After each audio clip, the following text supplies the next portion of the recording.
हत्या के बाद उसने ये शव को ठिकाने लगाने की योजना बनाई और उसमें सबसे पहले उसने ऑनलाइन वेपन जो हैं इस तरह के चाकू इस तरह को चीज़ें मंगवाई।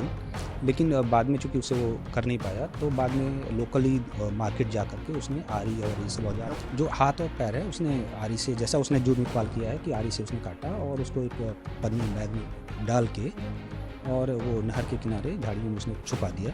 और जो बाकी का पोर्शन है उसको ग्राउंड फ्लोर में घर में ही था। बाद में उसमें फॉल्स में लाने से चीज़ें बाहर आती ली गई। पूछताछ होगी? जरूर सबसे पूछताछ होगी और अभी विवेचना चल रही है। मानवेंद्र हत्याकांड को लेकर पुलिस इन्वेस्टिगेशन लगातार जारी है। हमारे साथ इस वक्त डीसीपी सेंट्रल विक्रांत साहब हैं जो इस पूरे मामले को इन्वेस्टिगेट कर रहे हैं। बहुत स्वागत है आपका आज तक पर।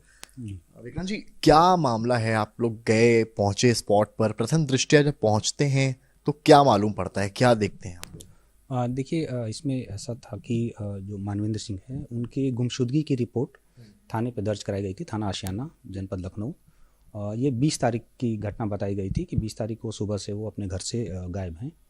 और 23 तारीख को जब हम लोगों को इसके बारे में जब पुलिस जांच कर रही थी, इस दौरान सूचना मिली और उनके बच्चों से, जो भी उनका बेटा है अक्षत प्रताप, उससे पूछताछ हुई कड़ाई से, चूँकि वही वादी था गुमशुदगी का। उसी ने रिपोर्ट लिखवाई थी? रिपोर्ट उसी ने लिखवाई थी। तो उसके बाद चीज़ें खुलकर ये सामने आई, अनावरण ये हुआ कि उसी लड़के ने, जो उनका सन है 19 ईयर का है, उसी ने लाइसेंसी राइफल से उनकी हत्या उसी दिन, जिस दिन की गुमशुदगी की रिपोर्ट थी 20 तारीख को सुबह 4:30 बजे के लगभग हत्या कर दी थी। और बाद में वो कंटिन्यूसली शव को छुपाने के लिए उसको कट करके और मतलब उसको इसी में लगा था कि कैसे वो साक्ष्य को नष्ट करे। जी, कट करने की जो बात आपने कही, जिन चीज़ों को उसने इस्तेमाल किया है, क्या उसने ऑनलाइन प्लेटफॉर्म से उनको मंगाया था और क्या हत्या के पहले मंगाया था या हत्या के बाद मंगाया था?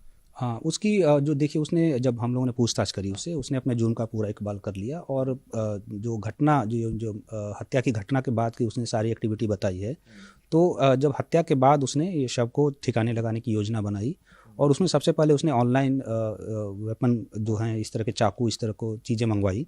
लेकिन बाद में चूँकि उसे वो कर नहीं पाया तो बाद में लोकली मार्केट जा कर के उसने आरी और ये सब औजार उसने पहले कोशिश की कि जो ऑनलाइन 10 मिनट ऐप्स हैं उनसे चाकू मंगाकर काटा, नहीं बॉडी कटी, तो उसने बड़े चीज़ों को लेने के लिए खुद दुकान का रुख किया। जी, ये सब उसने अपने इकबालिया जुर्म में स्वीकार किया। और जो चीज़ें हैं जो उसने यूज़ की वो पुलिस ने उसके बताए हुए हिसाब से as per evidence act collect भी कर लिया है। सारे साक्ष्य हम लोगों ने इकट्ठा कर लिए हैं, जो आरी हो और इस तरह के जो वेपन हैं, ये सब चीज़ें इकट्ठा कर ली गई हैं। नीला ड्रम घर पर था या नीला ड्रम भी वो लेने गया था बाहर? नीला ड्रम घर पे ही उसने ग्राउंड फ्लोर पे, उसी में उसने जो धड़ है उसको उसमें छुपा के रखा था।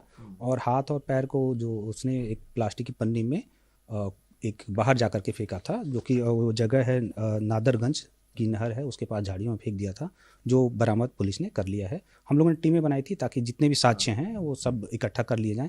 तो सारे साक्ष्य लगभग अभी इकट्ठा हो गए हैं। फॉरेंसिक टीम ने भी मौके से साक्ष्य इकट्ठा किए और आज उसको गिरफ्तार करके माननीय न्यायालय के समक्ष हम लोग प्रस्तुत कर रहे हैं। हाथ पैर काट के अलग फेंके हैं और धड़ के ऊपर सर तक का हिस्सा वो ड्रम में डाल दिया? जी, जो हाथ और पैर है उसने आरी से, जैसा उसने जुर्म इकबाल किया है कि आरी से उसने काटा और उसको एक पन्नी बैग में डाल के और वो नहर के किनारे झाड़ियों में उसने छुपा दिया।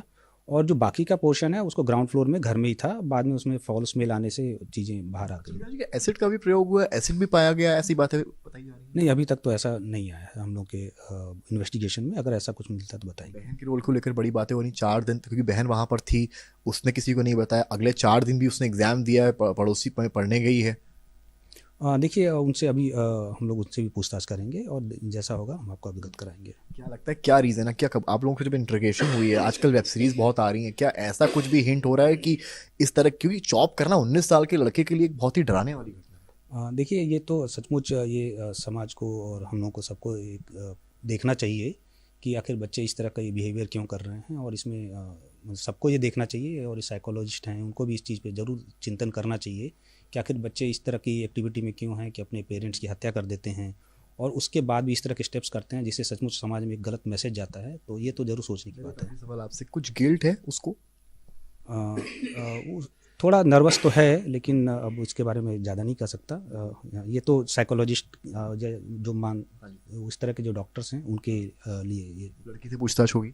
वो ज़रूर सबसे पूछताछ होगी और अभी विवेचना चल रही है और जैसा होगा हम आपको अपडेट बहुत करेंगे। शुक्रिया बात करने के लिए। विक्रांत वीर हैं और लगातार पुलिस जो है वो एक्शन मोड में दिख रही है। विद इन 2 डेज पुलिस ने जो बरामदगी की है, चाहे वो पता लगाना हो दुकान कहाँ से क्या परचेज किया गया है या फिर जो बॉडी के पार्ट्स है उनको रिकवर करना हो, और विक्रांत वीर जो डीसीपी सेंट्रल लखनऊ के ये इस पूरी तरीके से कमान संभाले नजर आ रहे हैं।